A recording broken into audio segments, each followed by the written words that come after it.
निकाह करना शरीयत के अंदर बहुत ज्यादा अहम है।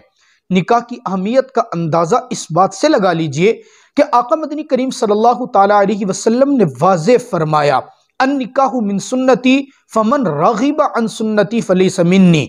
निकाह मेरी सुन्नत है और जिसने मेरी सुन्नत से एराज किया, मुंह मोड़ा, मुझ मोहम्मद से उसका कोई ताल्लुक नहीं है।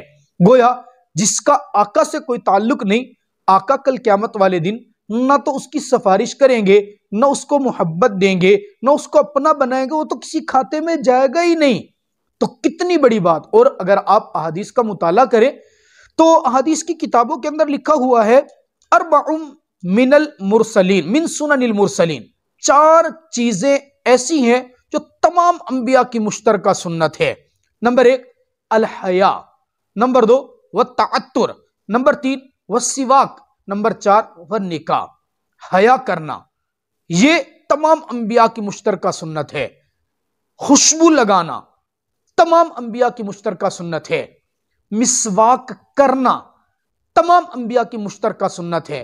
निकाह करना यह भी तमाम अंबिया की मुश्तरका सुन्नत है।